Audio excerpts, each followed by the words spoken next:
Hello everyone, कैसे हैं आप सब। एक बार पुनः शिव कोचिंग क्लासेस पर स्वागत है। उम्मीद करता हूं आप सब अच्छे होंगे, मस्त होंगे, बेहतर होंगे, आपकी पढ़ाई बेहतर चल रही होगी। क्लास 12 फिजिक्स एनसीईआरटी में चैप्टर 4 चल रहा बच्चों, जिसमें आज का टॉपिक है धारावाही वृत्ताकार लूप के अक्ष पर चुंबकीय क्षेत्र कितना होता है। तो ये हमारे पास धारावाही वृत्ताकार लूप है और बच्चों इसका हमने एक अक्ष ले लिया है x दूरी पर। यहाँ पर एक बिंदु P है जिस पर हमें चुंबकीय क्षेत्र की गणना करनी है। क्वेश्चन सीधा सीधा पूछा जाता है बच्चों कि धारावाही वृत्ताकार लूप के अक्ष पर चुंबकीय क्षेत्र की तीव्रता की गणना करनी है। तो आप आसानी से सीख जाओगे। क्या होता है बच्चों कि जैसे इसके पहले हमने बायो सेवर्ट का नियम कराया था, एक अल्पांश के कारण कुछ दूरी पर कितना चुंबकीय क्षेत्र होता है, तो उसका उपयोग यहाँ पर होने वाला है। क्या होता है, अल्पांश मान लीजिए है तो उसका अल्प चुंबकीय क्षेत्र होता है dB इक्वल μ0 अपान या μ0 अपान 4 पाई आइडियल साइन थीटा बटा आर स्क्वायर। तो हम यहाँ पर हम अब बायो सेवर्ट नियम नहीं समझाएंगे, डायरेक्ट उसका उपयोग करेंगे, तो फिर आपको थोड़ा सा दिक्कत होगी। इसलिए मैं हमेशा कहता हूँ कि आप लोग क्रम से जरूर देखा करें। जब आप क्रम से पढ़ते हैं बच्चों तो आपको चीज़ें क्लियर भी हो पाती है। तो चलिए शुरू करें, क्रम से बात करेंगे। सबसे पहले हम क्या करेंगे, एक धारावाही वृत्ताकार लूप लेते हैं बच्चों। तो ये हमारे पास एक वृत्ताकार लूप दिख रहा है, इसमें आई धारा बह रहा है बच्चों, ठीक है, आई धारा बह रहा है और इसके मान लीजिए केंद्र से, यानी हमारा एक मान लीजिए मध्य बिंदु है, उसे x दूरी पर इसके अक्ष पर एक बिंदु P है जिस पर हमें क्या करना है बच्चों, इसका केंद्र O है, ठीक है, इसका केंद्र O है। यहाँ से x दूरी पर एक बिंदु P है जिस पर हमें चुंबकीय क्षेत्र की तीव्रता ज्ञात करनी है। जब हम धारावाही वृत्ताकार लूप की बात करते हैं तो एक चालक तार होता है जिसको हमने वृत्ताकार मार्ग में बना रखा है, ठीक है। अब उसको हम एक छोटे छोटे अल्पांश के रूप में विभक्त करते हैं। इसके जस्ट पहले हमने आपको एक थ्योरम कराया था बच्चों, जिसमें बताया था कि धारावाही वृत्ताकार लूप के केंद्र पर कितना चुंबकीय क्षेत्र होता है। उम्मीद करता हूं आप लोग देखे होंगे। तो उसमें भी मैंने आपको समझाया था कि यदि एक वृत्ताकार लूप लेते हैं, ठीक है, ये वृत्ताकार लूप है। अब इस लूप में क्या करते हैं, हम धारा प्रवाहित करते हैं। चलो धारा बह रहा है, हम एक वृत्ताकार लूप ले लिए हैं, इसमें धारा बह रहा है। तो पहले अपन क्या करते हैं, एक छोटा छोटा अल्पांश लेते हैं। जैसे एक अल्पांश हो गया ए बी, एक अल्पांश हो गया बी सी, एक अल्पांश हो गया सी डी, एक अल्पांश हो गया। मान लीजिए डी एल लंबाई का एक अल्पांश ले लिए और इसके कारण हम चुंबकीय क्षेत्र निकाल लिए बच्चों, ठीक है। मतलब कहने का तात्पर्य हुआ कि हमने कितना भी लंबा चालक तार लिया है उसमें एक छोटा सा अल्पांश लिए और भाई साहब उसके कारण चुंबकीय क्षेत्र यदि केंद्र पर निकालना है तो केंद्र पर निकाल लिए, अक्ष पर निकालना है तो अक्ष पर निकाल लिए, अल्पांश के कारण। फिर हमको संपूर्ण के लिए करना है तो हमको क्या कर देना है, समाकलन कर देना है, तो पूरे के लिए आ जाएगा। ये सबसे बेस्ट रूल होता है। कभी भी हमको निकालना रहता है बच्चों, चुंबकीय क्षेत्र निकालना होता है, क्षेत्रफल निकालना होता है, एक छोटे से एरिया का मान निकल आता है, फिर उसका जब हम समाकलन करते हैं तो बड़े से एरिया का मान निकल जाता है। ये आपको थोड़ा सा माइंड में फैक्ट एकदम तैयार रखना है, ठीक। चलिए, तो हमने मान रखा है बच्चों कि हमारे पास क्या है, एक धारावाही वृत्ताकार लूप है। अब इसका सेंटर पॉइंट है, इसका तीव्रता हमने पहले कर लिया है, चुंबकीय क्षेत्र की गणना। इसके अक्ष पर एक बिंदु P है, वो भी x दूरी पर है, जहां पर हमें क्या करना है, चुंबकीय क्षेत्र की तीव्रता ज्ञात करनी है।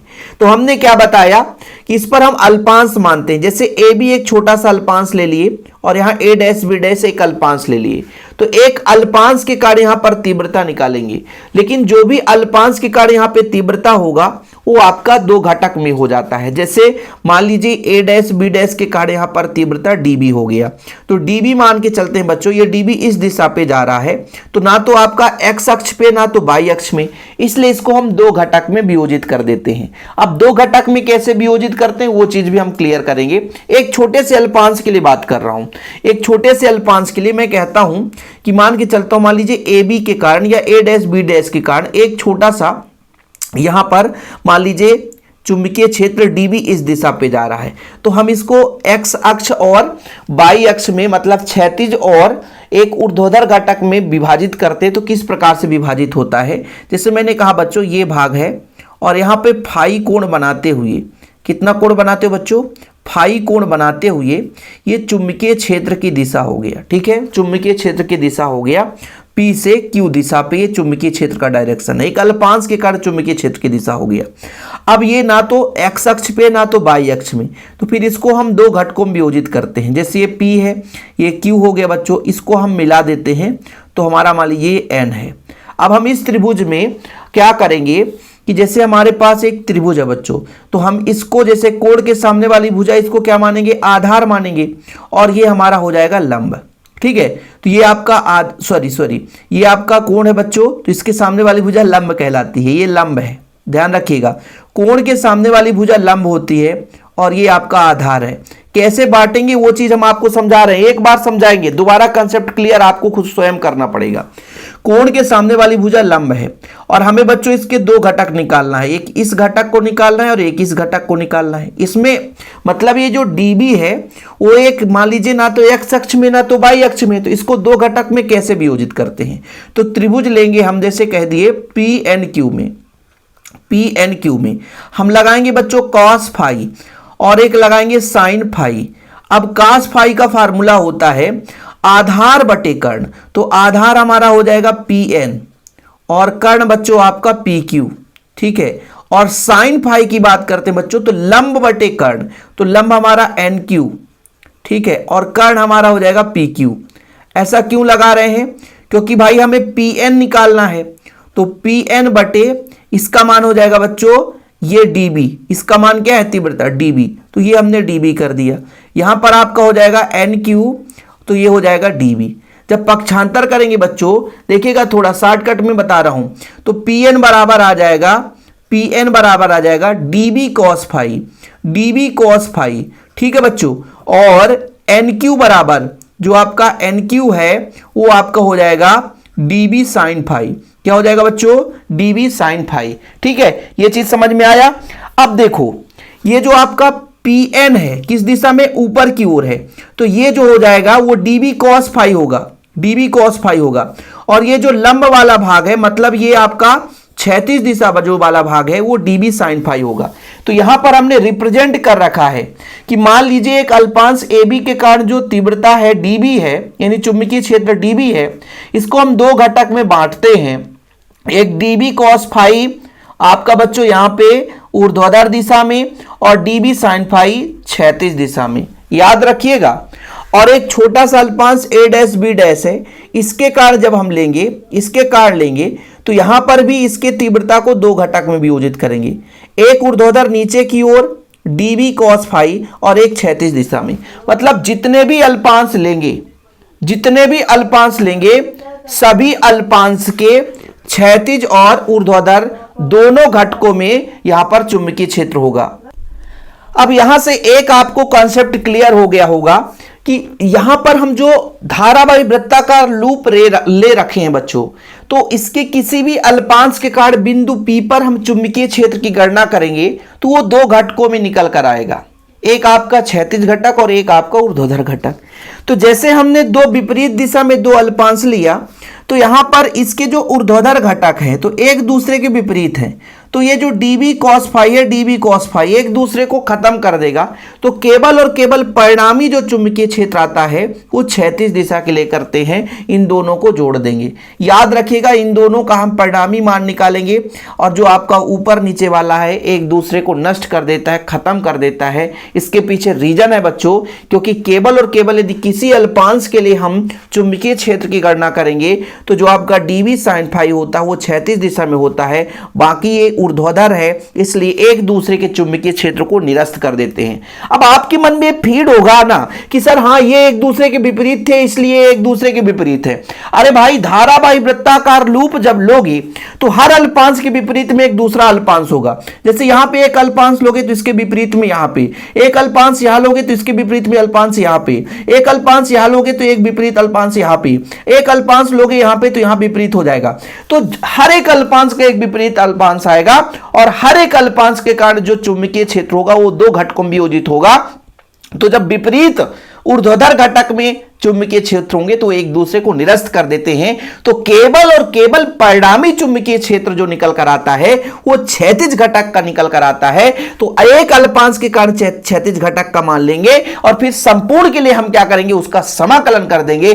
खत्म कहानी, इतने में आपका आंसर आ जाएगा बच्चों। यदि इतना कॉन्सेप्ट क्लियर हुआ तो पूरा चीज खत्म।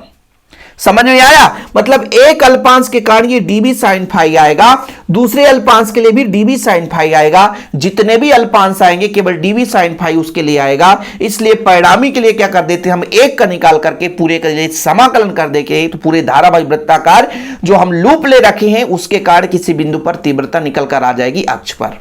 ठीक है बच्चों, तो चलिए शुरू करते हैं। अब यहां से भाई ये तो पूरा कहानी चला गया। अब हम शुरू किए हैं, पहले माना कैपिटल R त्रिज्या का और केंद्र O का एक धारावाही वृत्ताकार लूप है जिसमें I धारा बह रही है बच्चों। केंद्र O से x दूरी पर एक बिंदु P है जिस पर हमें चुंबकीय क्षेत्र की गणना करनी है, चुंबकीय क्षेत्र का मान निकालना है।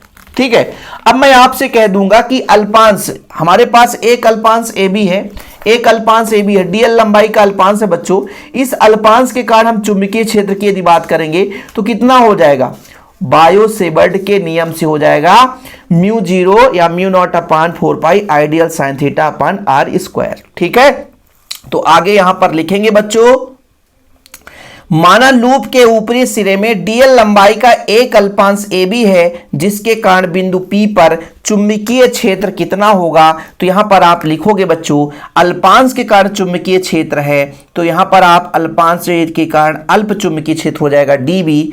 फार्मूला होता बच्चों म्यू नॉट अपान 4 पाई, ये किस फार्मूले से आ रहा है, तो ये बायो सेवर्ट के नियम से है, ideal sine theta upon r square.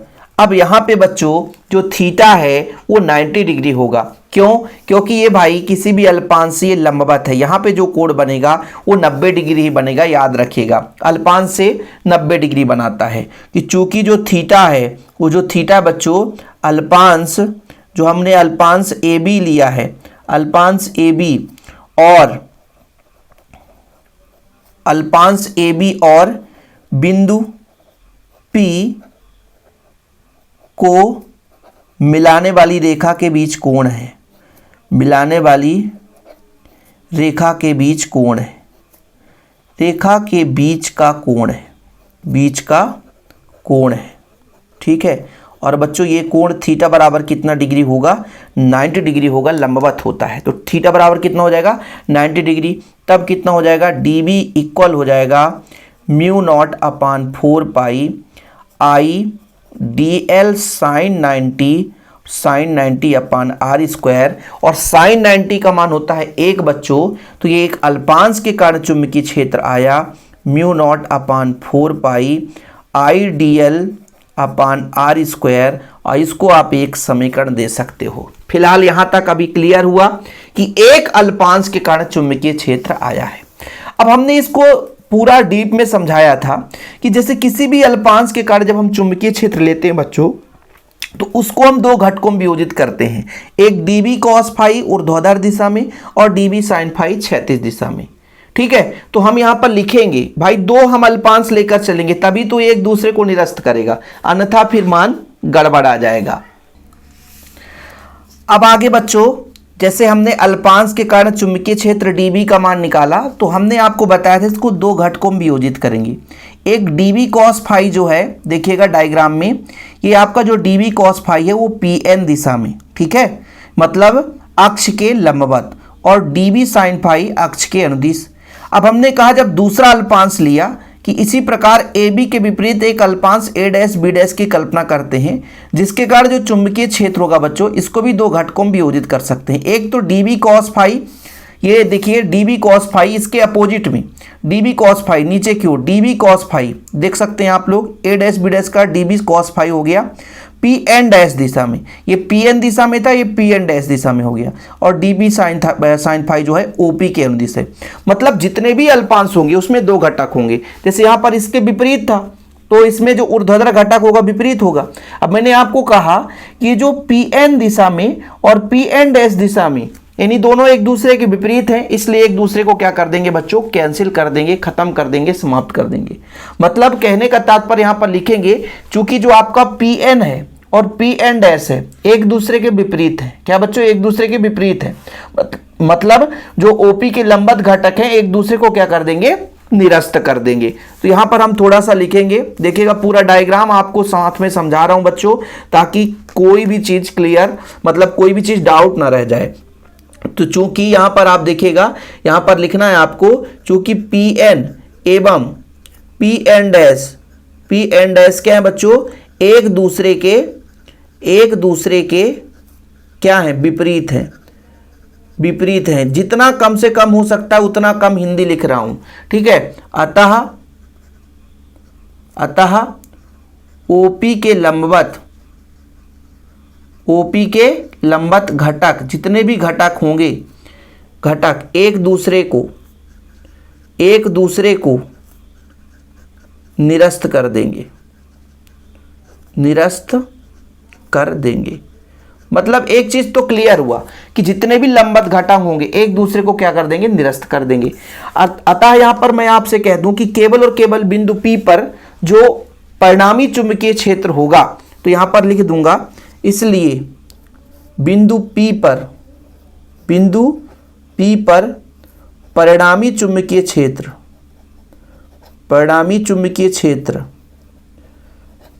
जो चुंबकीय क्षेत्र होगा बच्चों, वो किसके बराबर होगा, जो आपका अक्ष है, मतलब क्षैतिज अक्ष है, अल्पांश के कारण जो है उसका हम समाकलन कर देंगे। मतलब जो हमारा b का मान आएगा बच्चों, वो किसके समाकलन के बराबर होगा, वो db sin phi के समाकलन के बराबर होगा। ठीक है, db sin phi के बराबर हो जाएगा। यहां पे हो गया। अब इसको हम वैल्यू पुट कर देंगे। देखिएगा db का मान कितना निकल कर आया था समीकरण 1 से, μ0/4 पाई आइडियल, ठीक है, आइडियल अपान r स्क्वायर, और ये हो जाएगा आपका साइन फाई। इसको हम समीकरण 2 दे देते हैं। यहां तक क्लियर है? फिर से समझ लेना भाई साहब। डायग्राम में मैंने कहा कि एक अल्पांश ए बी है, जिसके कारण चुंबकीय क्षेत्र उसको दो घटक में वियोजित कर दिए, एक डीबी कॉस फाई ऊर्ध्वाधर लंबवत ऊपर की ओर और डीबी साइन फाई क्षैतिज के अनुदिश। ऐसे एक अल्पांश इसके विपरीत दिशा में माना, हमने दो घटक लिया भाई, तो इसका भी आपका इसके विपरीत है, तो पी एन डैश दिशा में ऊर्ध्वाधर हो गया और डीबी साइन फाई जो है आपका क्षैतिज दिशा में।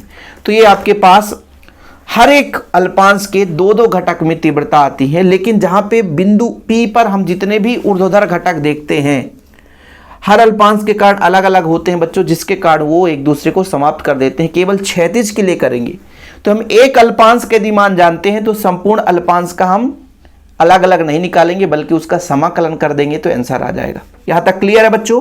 यहां तक कंप्लीट है? तो हमने कहा एक अल्पांश के कारण इतना था क्षैतिज में, तो पूरे के लिए समाकलन करेंगे तो ये चीज आ जाएगा। अब हमें साइन फाई का मान निकालना है, साइन फाई का मान निकालना है, तो एक त्रिभुज लेकर चलेंगे। देखिएगा डायग्राम में जो त्रिभुज होगा बच्चों, जो त्रिभुज होगा AOP में, AOP कहाँ पे है देखो जरा, आपका A है बिंदु, यहाँ पे बिंदु A मान लिए, AO यहाँ P है, तो इसमें साइन फाई लगाएंगे तो इसके सामने वाली भुजा बच्चों कहलाती है लंब, लंब बटे कर्ण, लंब बटे कर्ण। तो लंब आपका हो जाएगा OA, जैसे यहाँ पर A है तो OA, और कर्ण हो जाएगा आपका A से P, तो AP हो जाएगा। ठीक है, तो यहाँ पर साइन फाई बराबर हो जाएगा लंब, मतलब OA बटे AP, मतलब OA का मान कितना था बच्चों, कैपिटल R बटा स्मॉल r, मतलब साइन फाई का मान इतना हो जाएगा। ठीक है, इसलिए समीकरण 2 से देखो भाई, मक्खी भी बहुत आते हैं, तभी तो मक्खियों पर गुस्सा आता है, फिर लोग कहते हैं कि सर मक्खी कहाँ चली गई, ख़त्म हो जाती है। चलो भाई, μ0/4 पाई, आइडियल है तो आइडियल कर दो, बटा R स्क्वायर कर दो। यहाँ पर बच्चों आपको हो जाएगा कैपिटल R अपान स्मॉल r, समाकलन है, रहने दो समाकलन। एक काम करो, यहाँ से R से R क्यूब हो जाता बच्चों, देखना μ0/4 पाई ID, तो DL को हम नहीं लेंगे बाहर, R को बाहर ले लेते हैं, R से R क्यूब हो जाएगा और ये हो जाएगा आपका DL। अच्छा, यहाँ पे ये जो DL है ये क्या चीज़ बताता है, ये क्या रिप्रेजेंट करता है? जैसे मैं बात करता हूँ, एक DL एक अल्पांश की लंबाई है, लेकिन संपूर्ण वृत्त की लंबाई तो वृत्त की परिधि कहला जाती है। भाई समाकलन का मतलब क्या है, dl एक अल्पांश की लंबाई है और संपूर्ण वृत्ताकार लूप की लंबाई हो जाएगी, तो ये वृत्त की परिधि कहलाती है। इसका फार्मूला था 2πr, ये आपका हो जाएगा वृत्ताकार लूप की परिधि है कि नहीं, वृत्ताकार लूप की परिधि है। अब इस पे वैल्यू पुट कर दो भाई, यहाँ पे वैल्यू पुट करेंगे तो कितना हो जाएगा, b इक्वल म्यू नॉट अपान 4π आई dl, सॉरी dl नहीं रहेगा, आई आर है बच्चों, यही गड़बड़ हो जाता है, आई आर बटे आर क्यूब, फिर हो जाता है 2π कैपिटल R। अब यहाँ पर देखो कितना आ जाएगा, यहाँ पे आपका कुछ कट पिट रहा है बच्चों, तो कट पिट रहा है तो काट पिट दो, पाई से पाई कट जाएगा, ये R है ना, ये R है, तो कितना बचेगा आपका, म्यू नॉट बचेगा, आई बचेगा, एक आर ये हो जाएगा तो आर स्क्वायर हो जाएगा, फिर बचेगा कितना बच्चों, 2 से 2 दूना 4, तो 2 बचेगा, आर क्यूब बचेगा। ठीक है, मतलब यहाँ पे वैल्यू निकल कर आया आपका b बराबर mu not I R square upon 2r cube. ये समीकरण 3 दे सकते हो, जो भी समीकरण हो समीकरण 3 दे दो। यहाँ तक कहानी आ गया भाई, स्टेप बाय स्टेप चल रहे हैं, एक ही पेज में कर रहे हैं, 2-3 पेज में कर देते हैं ना तो बच्चों को कन्फ्यूजन हो जाती है कि ये कहाँ से आ गया। हम स्मॉल r का मान और निकालेंगे बहुत सिंपल तरीके से, वही त्रिभुज लेकर चलेंगे बच्चों। त्रिभुज AOP में पाइथागोरस प्रमेय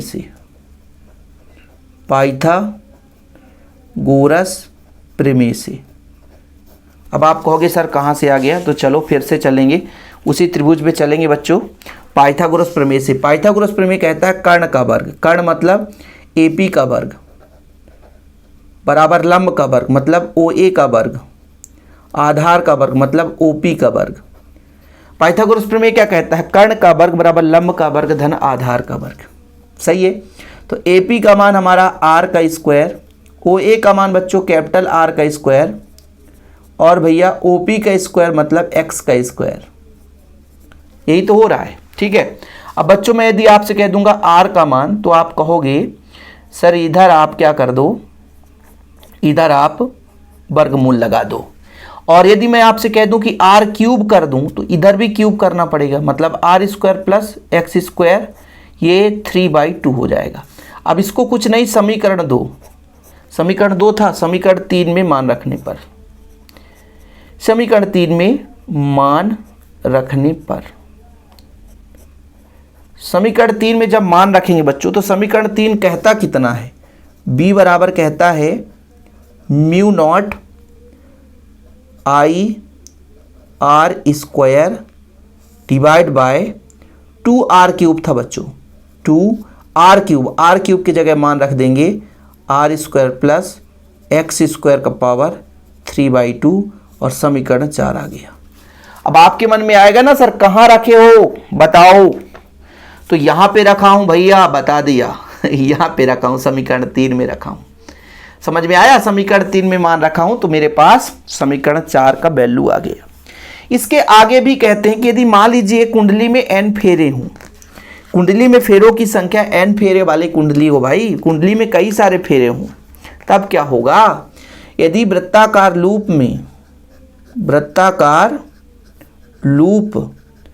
के स्थान पर n फेरों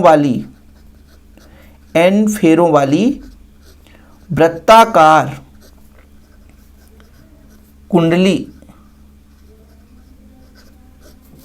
लें, तो देखो बच्चों वृत्ताकार लूप में एक फेरे था, अब n फेरे हैं तो n का मल्टीप्लाई कर दो, मतलब n का मल्टीप्लाई कर दिया हमने, और कुछ भी तो नहीं करना भाई, एक फेरे के लिए इतना था तो n फेरे के लिए हम क्या करेंगे, n का गुणा कर देंगे।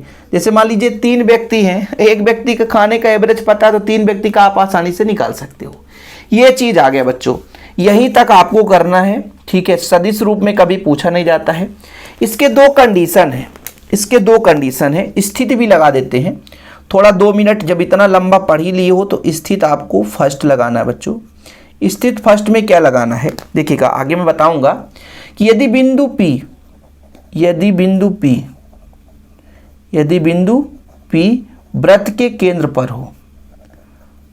केंद्र पर हो,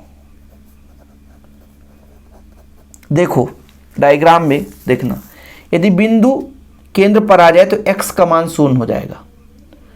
बताओ ठीक है, होगा कि नहीं होगा? यदि बिंदु वृत्त के केंद्र पर हो तो इस स्थिति में आप ही बता दो कि वृत्त के केंद्र पर हो तो इस स्थिति में बच्चों, इस स्थिति में x का मान कितना हो जाएगा? 0। जब x का मान 0 होगा तो यहाँ पे 0 रखेंगे तो b बराबर हो जाएगा mu naught n i r square divide by 2 r square plus 0 का स्क्वायर 3/2। तो कितना आएगा? Mu naught n i r square बचेगा बच्चों 2 r स्क्वायर इंटू 3/2 हो जाएगा। 2 से 2 कट जाएगा, 2 से 2 कट जाएगा। फिर बच्चों तो कितना बचेगा? यहाँ पर बच के आएगा आपका mu naught n i r square upon 2r cube. फिर यहाँ से 2r से 2r कट जाएगा, ठीक है, तो 1r बचेगा आपका। यहाँ पे 2r पूरा कट जाए, 1r यहाँ पे बचेगा, तो मुनि बटे 2r बचता है। और यही चीज़ आगे भी हम बताएंगे, जरूरत पड़ेगा इसका कि वृत्ताकार कुंडली के केंद्र पर कितना होता है चुंबकीय क्षेत्र।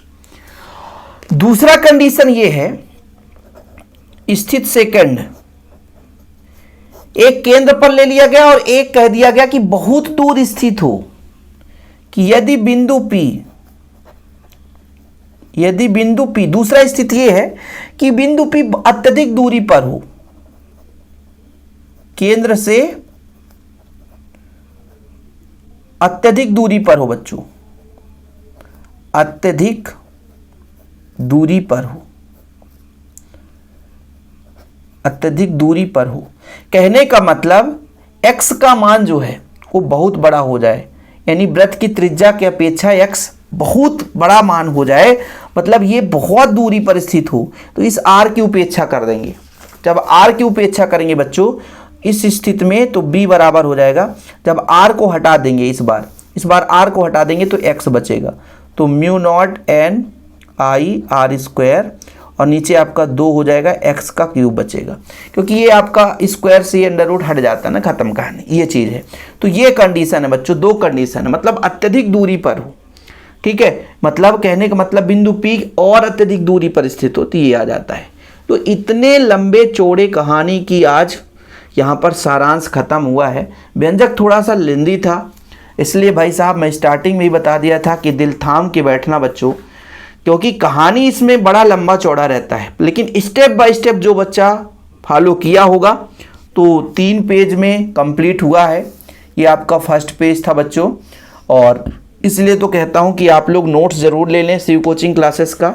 96 85 29 91 49 मेरा पर्सनल नंबर है, 9685299149, ठीक है। इसके बाद स्क्रीनशॉट ले लो भैया, समय दे रहा हूँ 2 मिनट और ना सही, ठीक है, कंप्लीट आपको करना है स्क्रीनशॉट लेकर के। तो आधे घंटे का लेक्चर था ही ये, है ना, तो आप लोग भी मज़ा आया होगा, एक एक स्टेप आपको समझाया हूँ, ठीक, भले ही समय लगा लेकिन मैं गारंटेड कहता हूँ कि आप लोगों से क्लियर भी हो गया होगा।